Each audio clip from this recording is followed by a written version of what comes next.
What is going on, guys? So Volkswagen R VWR on the Instagram channel posted one of these teaser posts a couple of days ago, letting us know that a Golf R anniversary edition is coming.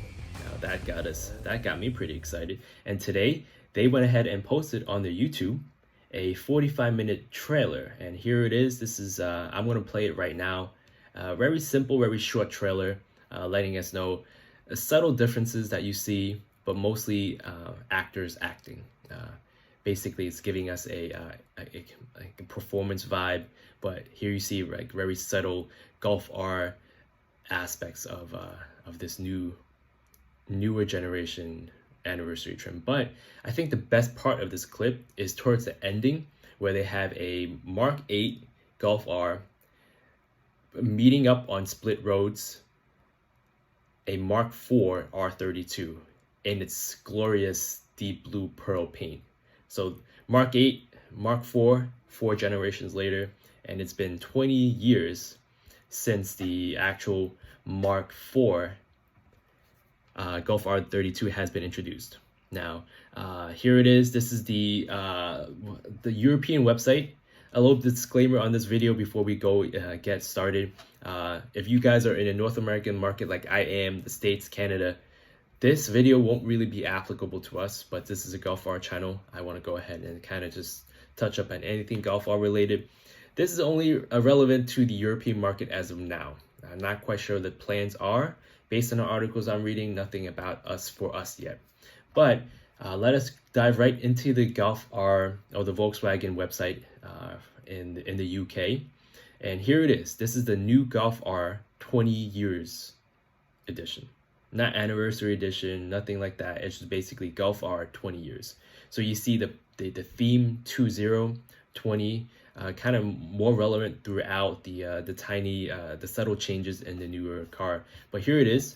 Let's take a quick look. Here is a teaser right here again, and right here you see the blue lapis blue, and I'm assuming a pure white Golf R as well.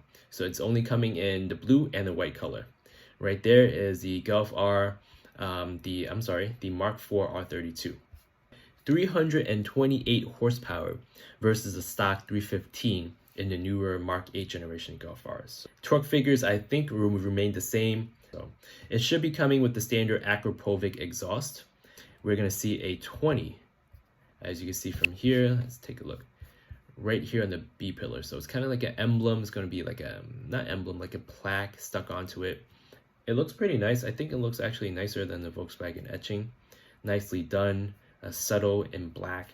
So there will be door handle lights, and on top of that there'll also be projection lights. So when it gets projected, there should be a 20R on it, like you see here. Instead of just a regular Golf R and the Mark 8, there's going to be the 20R. Now, lapis blue emblems will be all around the vehicle, especially if you have a pure white. It's going to stand out even more. Versus a lapis blue. So there you see, instead of a chrome R right here, it's going to be, it's hard to tell from here, but it's going to be a lapis blue R or closer to that color.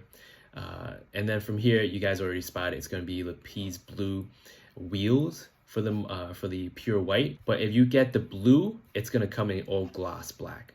So if you get the pure white Golf R, it's going to look a lot more distinctive, a lot more noticeable in terms of changes, especially with the blue wheels and also with the blue R in the back. And also if you pick the blue, it's going to have black mirror caps instead of the blue mirror caps found in the pure white edition. You see the rolling shot right here, the blue wheels. You have a blue fender R right here instead of a chrome fender R, chrome R on the fender. You have your blue mirror caps. All these are kind of reminiscent of the lapis blue, if not the exact paint color. There will be, it will be a genuine carbon fiber trim. So instead of the matte type of carbon fiber weave that you find in the current Mark 8 generation Golf Rs, it will be an actual carbon fiber trim design. So here's a better picture of it right here. Along here, it's going to be actual carbon fiber, kind of like the first time you see carbon fiber trim that's genuine and authentic, according to the articles. In terms of the wheels, it's going to be the 19-inch Estoril wheels that come standard in the Mark 8 Golf R. The Mark 8 Golf Rs right now, is the machine finish. This one will come either in gloss black or it will come in blue, depending on which color you pick. Now, the performance changes are in a way kind of interesting, but also in a way kind of just subtle changes to the ECU tuning and transmission tuning. For even more R feeling, the driver can select an engine start with higher engine speeds up to 2500 RPM. And I needed kind of like a clarification on it, because my take on it would be similar to how a aftermarket full exhaust would sound. Correct me if I'm wrong. Like kind of like a cold start, and from here cold starts are usually louder. However, based on Top Gear's website, will be called a motion start, which gives you a few more revs for extra noises when you start your car. So it's an option. I'm guessing you could toggle it on and off, which is good.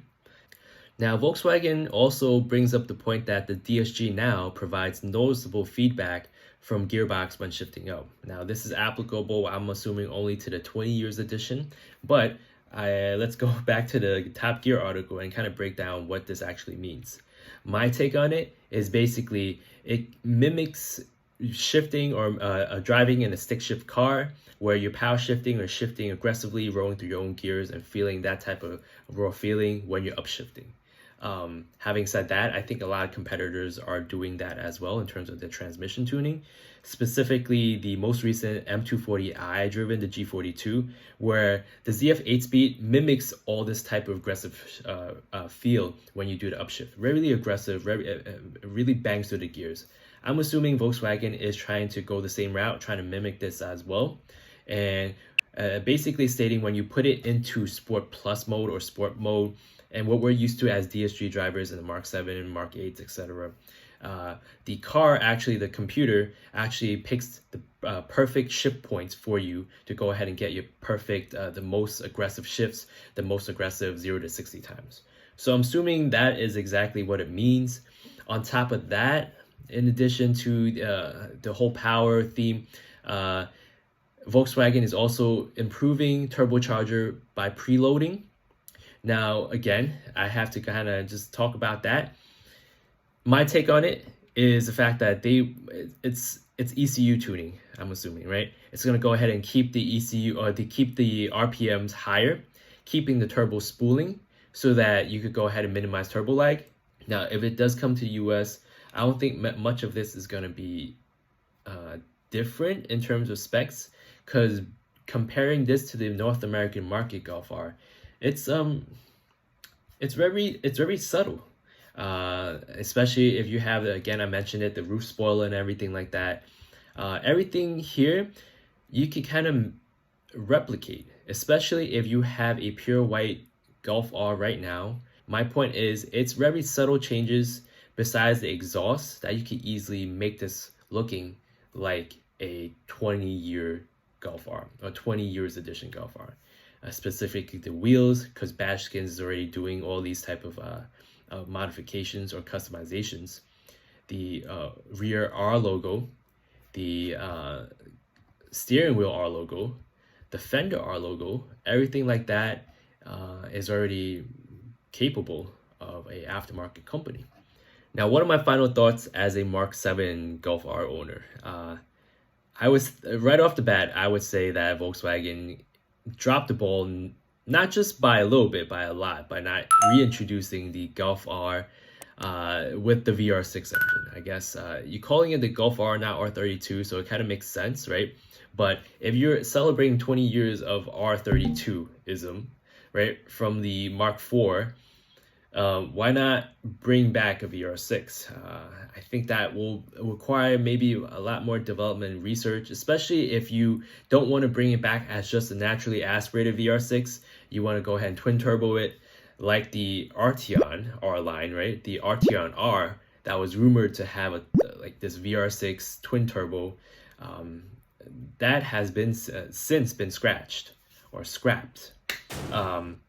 I think that's the biggest disappointment amongst all enthusiasts. The VR6, the Mark R, the Mark IV on Earth 2 started with this engine note sound.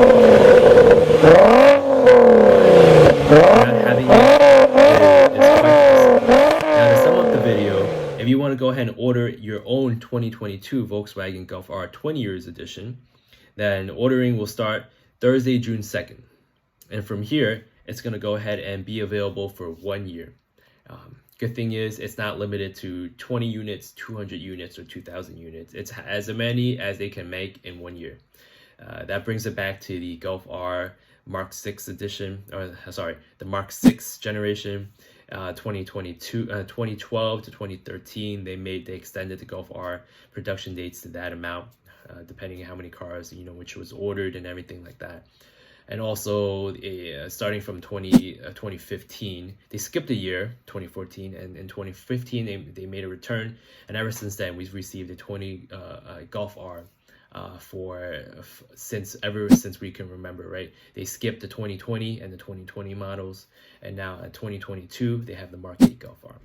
So I think that is about it. What do you guys think? If based on that, seeing the clip side by side, the Mark 8 and the Mark 4 Golf R, which one would you pick? If the Golf R came back, non-twin turbo, just a Golf R with the VR6 engine, from factory, no aftermarket engine swaps and all that, how fast would you clear out your savings to go ahead and buy one? But other than that, thank you guys for watching, and I'll see you guys in the next one. Take care.